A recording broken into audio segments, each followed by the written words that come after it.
வணக்கம். சற்று முன் கிடைக்கப்பெற்ற மிக முக்கியமான செய்தி ஒன்று வெளியாகி உள்ளது.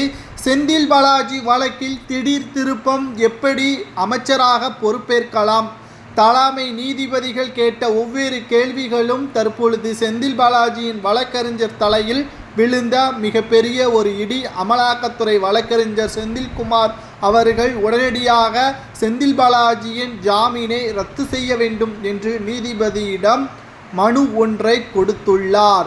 இந்த வழக்கானது திடீர் திருப்பமாக நீதிமன்றம் செந்தில் பாலாஜிக்கு எதிராக திரும்பியுள்ளது.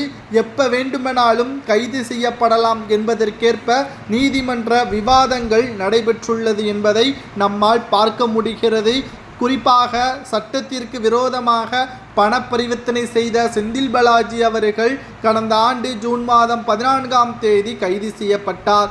சுமார் 15 மாதங்கள் சிறையில் இருந்தார்.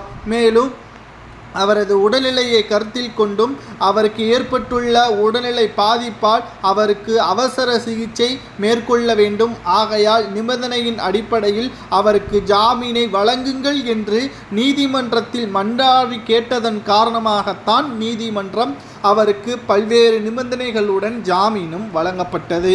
ஆனால் அவர் நேரடியாக மருத்துவமனையில் அனுமதிக்கப்படாமல் 2 நாட்களில் அமைச்சர் பதவி, அதுவும் அவரிடம் இருந்து பறிக்கப்பட்ட அமைச்சர் பதவி கொடுக்கப்பட்டிருப்பதால் மீண்டும் அவர் அந்த துறையில் செய்த ஊழலை அளிக்கக்கூடும் என்று அமலாக்கத்துறை வழக்கறிஞர் நீதிமன்றத்தில் கூறியுள்ளார். சரிதானே, நான் இப்போ அமைச்சராக இல்லை, ஆகையால் எனக்கு ஜாமீன் தாருங்கள் என்றுதானே செந்தில் பாலாஜி கூறினார். பிறகு எப்படி அவர் அமைச்சராக பொறுப்பேற்கலாம்? தமிழக அரசியலில் என்ன நடக்கிறது? தமிழக ஆட்சி இவ்வளவு மோசமாக இருக்கிறதா என்ற கேள்வியையும் நீதிபதி ஓகே கேள்விகளை எழுப்பியுள்ளார். இந்த நிலையில்தான் திடீரென்று இந்த வழக்கானது எதிர்பாராத விதமாக செந்தில் பாலாஜியின் வழக்கில் ஜாமீன் ரத்து செய்ய கோரிய மனு தாக்கல் ஏற்றுக்கொள்ளப்படும் என்றும் இந்த வழக்கானது அடுத்த வாரம் வியாழக்கிழமை விசாரணைக்கு வர உள்ளது. ஆகையால் வியாழக்கிழமை அன்று செந்தில் பாலாஜியின் ஜாமீன் முழுமையாக பறிக்கப்பட்டு அவர் சிறையில் அடைப்பார். அதற்கு பிறகு அவருடைய பதவியை அவரே ராஜினாமா செய்வார் என்றும் எதிர்பார்க்கப்படுகிறது. மேலும் செந்தில் பாலாஜி அவர்கள் செய்த தவறை விட ஸ்டாலின் அவர்கள் செய்த தவறுதான் தற்பொழுது மிகப்பெரிய அளவில் பேசப்படுகிறது.